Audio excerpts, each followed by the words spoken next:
Hello, everybody. Welcome to AFM's weekly virtual training. Thank you for attending. Again, please introduce yourself here with your name and where you are from. And if there's anything interesting about yourself you want to share, add that in too. You can also use the chat feature to ask any questions or make observations about the training content. Or if you're having some difficulty with, anything technical, we'll try and help you out with that. Um, and as a reminder, your name on the screen, Zoom screen, is the name that will be on your certificate. If you have others watching on your screen, please send their names to Mike Cull. I will put his email address in the chat as once we get going. And if you're using someone else's Zoom account, make sure that and you don't change the name, make sure you send your name to Mike so you get the certificate for this. So I'm Howard Cohen. I'm a retired chief in a volunteer fire department, and I'm a veteran of AFM trips. I've been there 3 times for the symposium, and I was there this last fall with the group doing the school safety reviews and inspections. Happy to have you all here. Um, just want you to know that you'll get some links in the chat that'll give you access to the material that's from in this program and in the lecture that you'll be getting. And there's also some other information which I'll put in the chat. I won't bore you with it right now, but do pay attention to the chats. You have to copy it out of the chat because you can't really save chats. So make sure you copy the email addresses. If you have any questions after this, you can reach me. I'll also put my email address in there. You can also try emailing Mike Cull, although he's in transit traveling for the next little while, so it might be hard to reach him. So feel free to get a hold of me. There'll be a survey. We'll ask you to review to fill out at the end of the if you will. That would be great. And I think unless I'm missing something, Jose, I'm going to turn it over to you for words of encouragement and then the presentation that you'll be giving. Absolutely. Thank you so much, Chief Howard. I truly appreciate you. It was really nice having you during the short trip that you made on school safety. Truly, there's a lot of change that is happening. And just a word of encouragement to everyone who's made it to the call. Number one is to say thank you. We don't take it for granted that you've managed to show up here. That sacrifice, we truly appreciate. And I was just looking at just a thought in my mind, even before we start the presentation today, is how do you present yourself? For example, you wake up in the morning and you say, hey, I'm going to the fire station. How do you present yourself? Do you just take clothes that you wore yesterday and they were not dirty? Or you take new clothes, you take a good shower, you're feeling fresh, you freshen up, and you go to the workplace looking good. You dress, you if you want to impress, you dress well. Yes. And if you want to be addressed well, you need to if you want to appear well, you need to dress well. Yeah. So, in a nutshell, what I'm saying is, how can we differentiate a normal firefighter or a firefighter on duty with a firefighter who's not on duty? A firefighter on duty dresses well, their shirts are pressed well, their pants or trousers are well kept, their shoes are well polished. All those things, you dress well, and then you shall also present yourself well. So have that in mind, even as you serve God's people or your community. So right now, we are jumping into our presentation of today, and I am going to be your presenter of the day. So you'll allow me to pull up my presentation. Thank you so much. Um, um, as I said, my name is Jose Njoke Emwe Ngonjiri. I am a fire safety officer working with the Africa Fire Mission, and I'm seated here in Nairobi, Kenya. Thank you for your time, and I appreciate you. So today I'm going to talk about, at least for the next 45 minutes or so, I'm going to talk about communicating fire advocacy on social media. And my focus, of course, will be empowering communities through thoughtful digital messaging.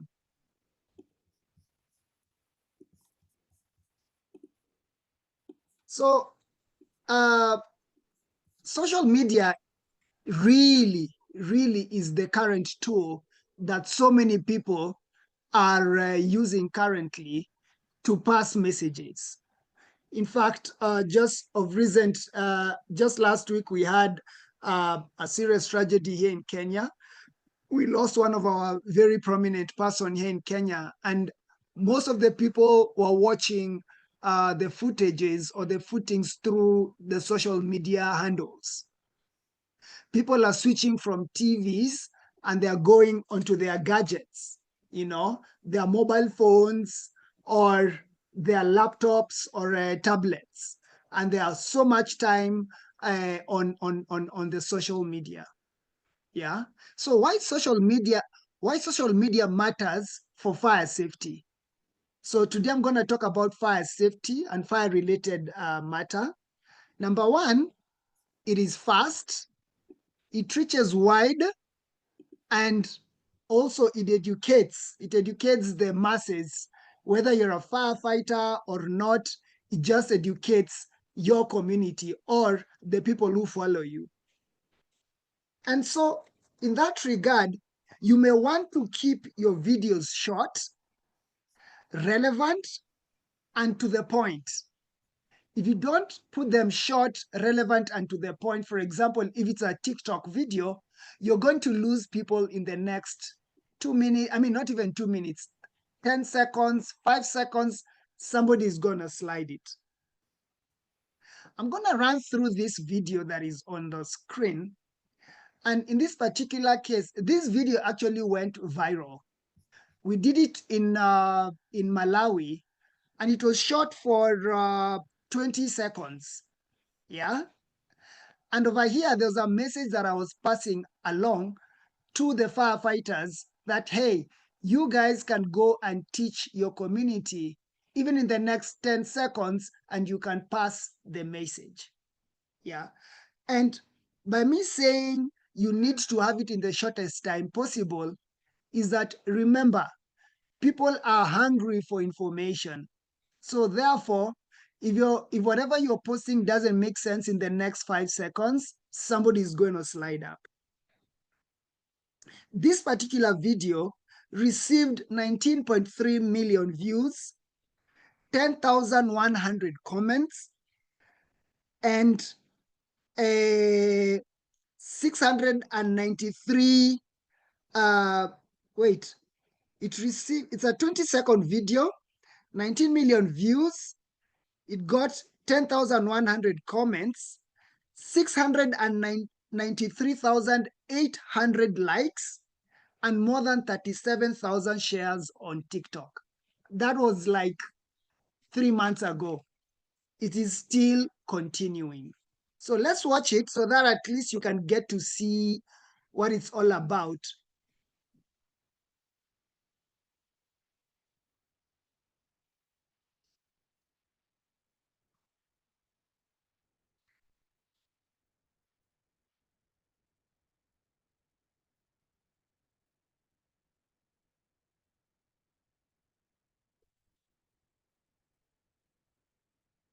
That particular video was short, it was relevant, and it was to the point. It didn't mince any words. It was straight to the point. And that is, I guess, why it made it go viral. And I guess what also made it go viral was because these gas cylinders are a menace, especially here in Africa. Yeah, they're in all homesteads, but then people do not know how to deal with it. So there's an education bit of it. There is the shortness about passing through the education. Yeah, and you have to make it reach wide. All right. Um, give me a minute here. I want to move this. Social media gives you a platform for great storytelling. It can give you a platform to give testimonies and also a point of action for communities to either stay safe, to either know where to get their gas cylinders, to purchase them, for example, to purchase the regulators. Yeah. So what message are you wanting to pass? So before you either go do a video, have that all of that information in the back of your mind. Social media also helps you, these short videos and all, it helps build public trust. Yeah. It brings that awareness. Who's your community? Is your community the market people who, I mean, the people who go to the market? Is the community estate guys? Are your community policy makers? You have to think about your community first before you can actually go and post a video. Yeah. So this video also makes you have conversations. Yeah. So it is very important, for example, when you're doing a video on social media, you activate your comments. Of course, you're going to get crazy guys telling you, hey, I don't have a, like one of the comments in in the TikTok account, somebody went like, hey, I don't have an orange bucket. Others went like, can I do it without that green t-shirt? What if I put on an orange t-shirt? Will the process work? Just snub those comments and go to the vital comments. Okay? So don't be angry when, for example, somebody says something nasty and you want to reach the people who are not telling you nasty things. Of course, if somebody is telling you nasty, you have that uh, uh, jurisdiction of actually just clicking and canceling that and deleting that comment. All right. So have in mind anytime that you're posting a video, what response do you have? What behavior change do you want to see with your audience? Don't just post out of not knowing. Number three, um, you need to understand sometimes you don't have videos, sometimes you have photos. Yeah. In this next video that I'm gonna play, it wasn't meant, for example, for social media. This was actually meant for people like policymakers. You've been invited in a forum and you need to showcase what you as firefighters were doing. So let's watch and then you learn. You learn. And also, just before it plays, it has a background music. Make sure the music that you play doesn't violate any rules and regulations. Sometimes you might find the owners of the music don't want their music played anywhere until maybe, for example, you pay for it. So you have to do a background check and check if that music that you're playing has been authorized by the owner of the music to go on social media or whatever platform that you are playing. Let's listen in. Oopsie, it's not playing.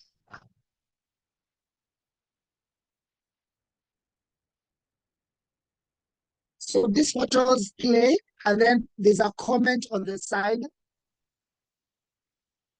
Yeah, so it's just a storyline showing the preparation before you go to the to do that reach out. What do you want to achieve? What story do you want to get?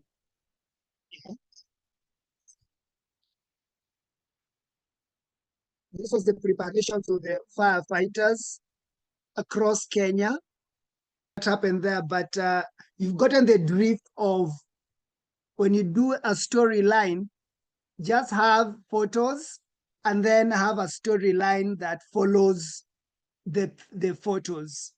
So it's very important that you know who your audience is. So I usually, before I go on social media, and in regards in this particular fire safety, I usually use this, I use 3 Ws and 1 H. Yeah. So it's just a guide. Yeah. Have everything in mind. Number one, who are you speaking to? Is it homeowners? Are they students, churches?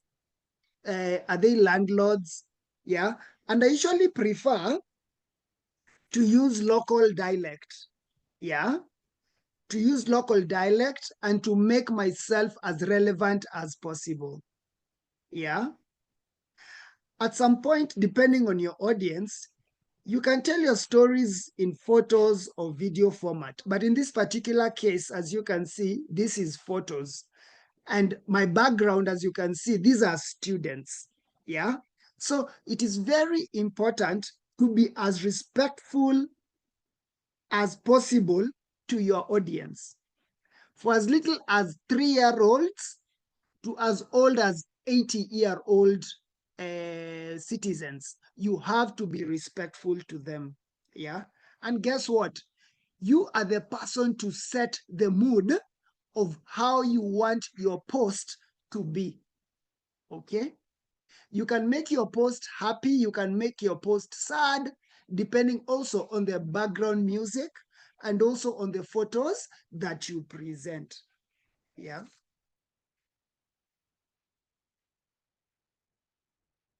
Number two, what is your message? Yeah. What message do you want to give? For example, in this photo that I've given right here, yeah, I wanted to convey the fire brigade number. There was a challenge. The challenge that we were facing on the ground is that the locals were saying that the fire brigade comes to the community when it is very late, number one. And number two, it comes when we don't have water. So you don't get angry, for example, when they say that you do not have water. Yeah. You do not have a, what do we call it? You've come late. No, you don't get angry when they say that.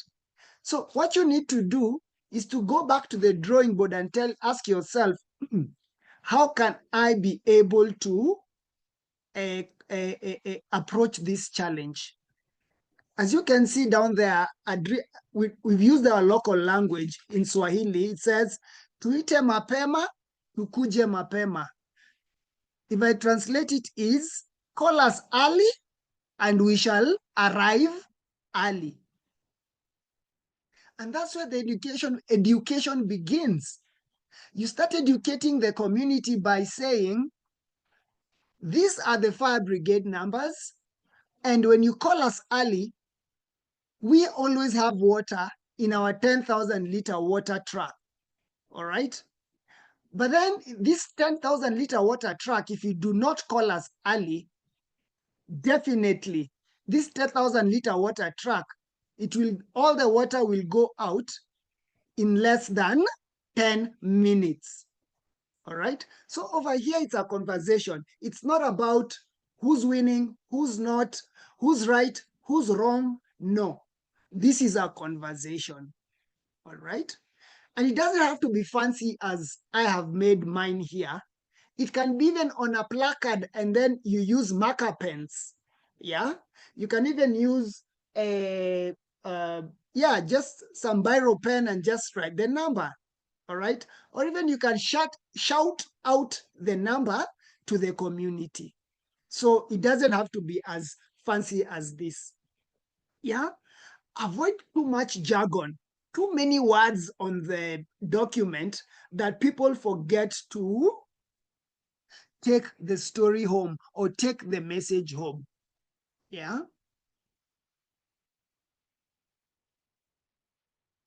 And to go to the next slide, you need to ask yourself, where do I want my social media to go? Where is its home? Who is my audience? Yeah. Is it on Facebook? Is it on WhatsApp? Is it TikTok? Instagram? Who's your audience? Or where is your audience most effective and at what time? Yeah. Once you can be able to answer that question, you will be able to structure your message very well. Yeah. So, um, your main goal is to create a buzz. Think about where your audience is at most. For information, for example, like TikTok. So most of the audiences you might find are at home as from about 6 p.m. till about 12 midnight. Yeah. People like Twitter, that's an audience that is there. Now, Twitter is actually called X at the moment. I mean, right now, they're throughout the day. So you have to think about who your audience is. In fact, as a tip for your how my videos have been able to go viral, I've been able to use hashtags.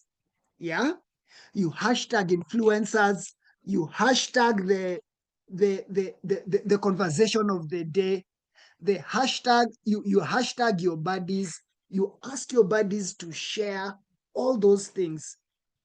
Yeah. And through that, you might have an influencer who goes like, wow, this video is so cool. They share it on their platform. Guess what happens? It goes viral. And that helps your video build traction. Remember, you want to build traction and you want to send a message. What message are you sending out there? You have to be very deliberate. Number 4, how should it be delivered? How do you want your video delivered? Yeah. You may want to think about what you are posting. Take a look at that photo over there that I've posted. I bet your neck is going like this, eh? Isn't it? You don't want to break people's necks. Yeah. You don't want to break their necks. Yeah. So don't force don't for a video or a photo that needs orientation, put it in the right orientation. For example, this photo here needed to be on portrait and not landscape. A good photo might end up not gaining traction because of a very small mistake that you'll think you'll go like, I guess people will just turn their phones on landscape, on portrait. No, no, no, no, no. You do it for them. Social media doesn't have time. If it's like this, they'll not even bother reading it. Yeah. So you'll miss your target if you have such photos. Your story may be absolutely compelling, but it's so wrongly structured. You don't want to break people's necks at any one given point.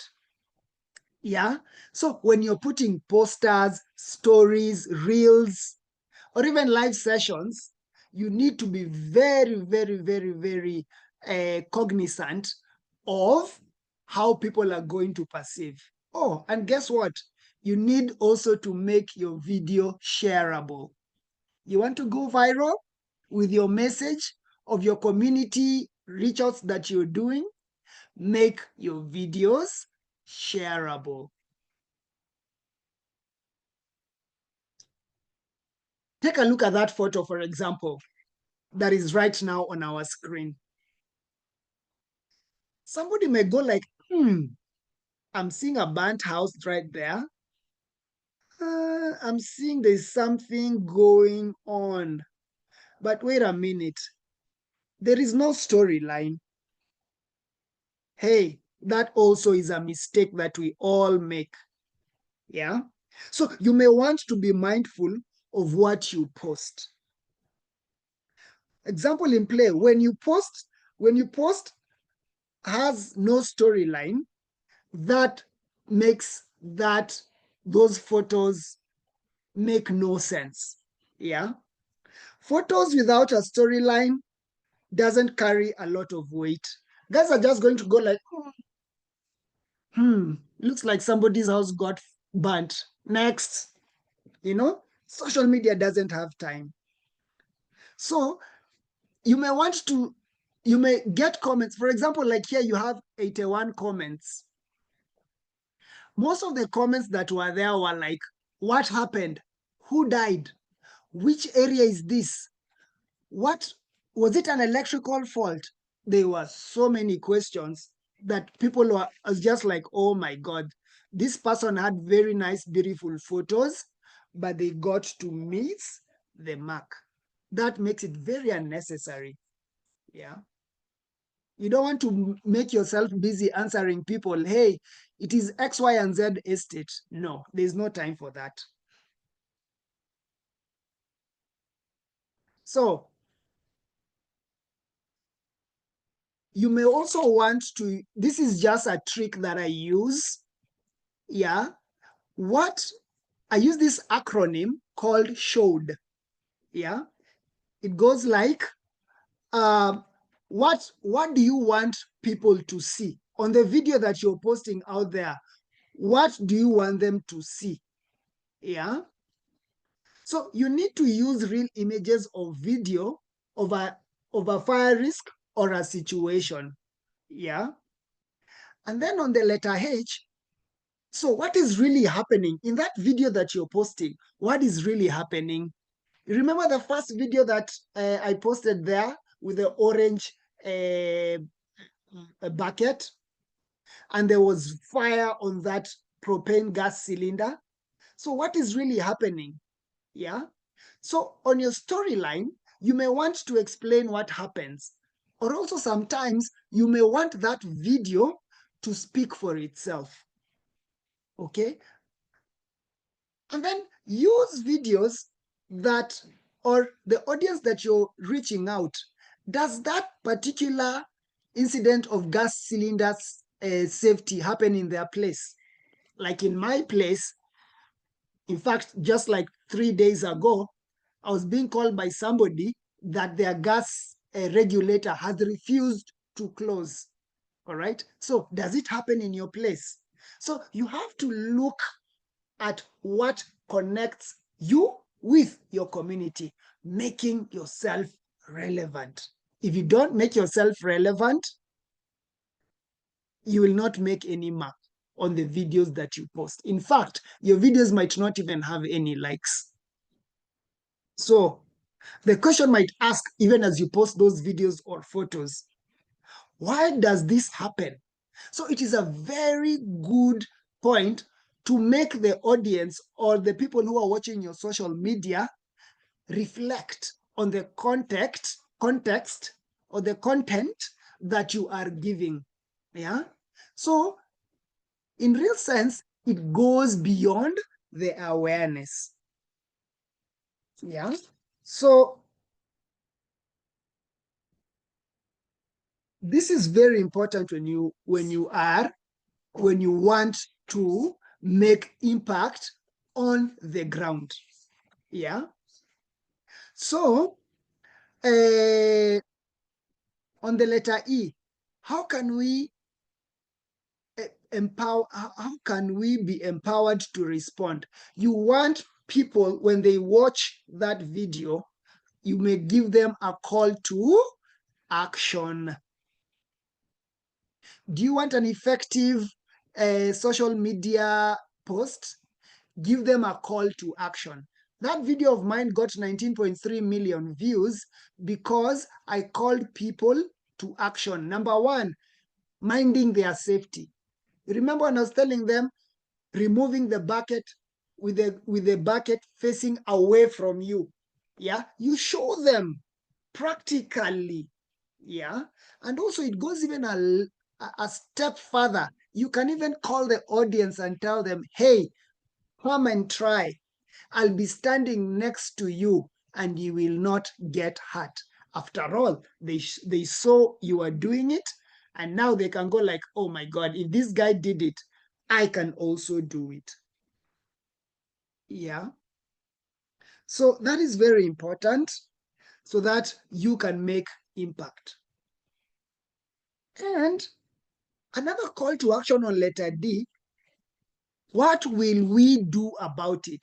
I didn't say what will they do about it. Remember, this is your community.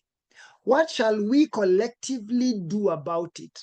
Number one, if you get unscrupulous business people who refill the gas cylinders without the licenses, shall we report them, or we shall let them continue doing it until a bigger tragedy comes of about 20 people dying? That's when you go like, hey, by the way, I know where this gas was refilled. Man, that thought will haunt you for the rest of your days when you react after 20 people have died. Because you'll be regretting and asking yourself, I wish I had acted before this tragedy. It is our responsibility as firefighters or fire safety advocates to prevent fires before they occur. For information, it is absolutely cheap to do fire prevention than it is to react when a fire comes. You see, when you're reacting, there's number one, the crew traveling on the road. Anything might happen on the road. Number two, there's already property loss 10 minutes away, or is it 7 minutes away from where you are responding? You don't know how agitated these people are. Yeah. So it's up to you to prevent the fires before they occur.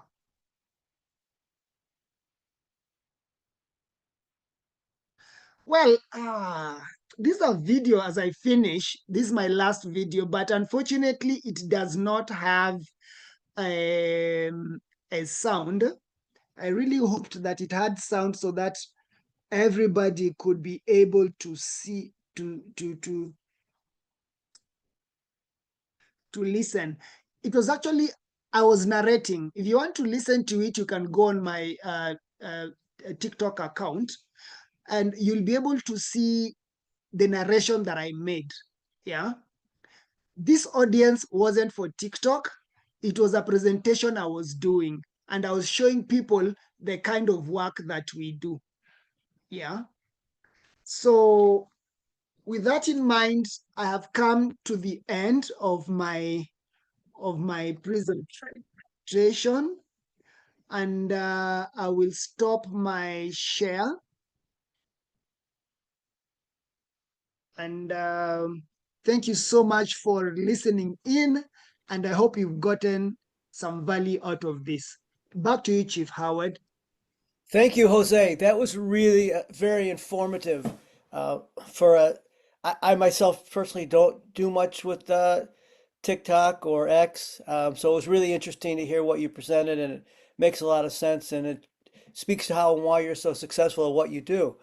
I'm going to ask and invite people to, if they want to have any questions for you, to take some time and they could raise their hand, and I will, sort of be keeping an eye out for when you when your hand comes up. It's a little, I have to go back and forth with my glasses on. I look at my lower computer screen. I have to take my glasses off to look at my upper computer screen. So it's a little bit, so if I look like I'm going back and forth, that's the reason. But if you have any questions for Jose or comments you want to share, feel free. You could also put something in the chat and I'll see that and I can pass that along as well. So, um, so if there's any questions, go ahead and ask. And I'll keep the recording on because a lot of times good stuff comes out of the questions. Also, while I'm speaking, I posted in the chat the various links, and I'm also going to repost the link for um, doing the survey. I do not think that you could copy from the chat and then repaste. So if you have any questions about those links, or if you aren't able to get it, just shoot me an email and I can email them to you. I put my email address up there for you. So at this point, if there are any questions, and Jose, if you keep your eyes open, if you see people asking questions, you are still our co-host. You can un, unmute them and ask. Hello.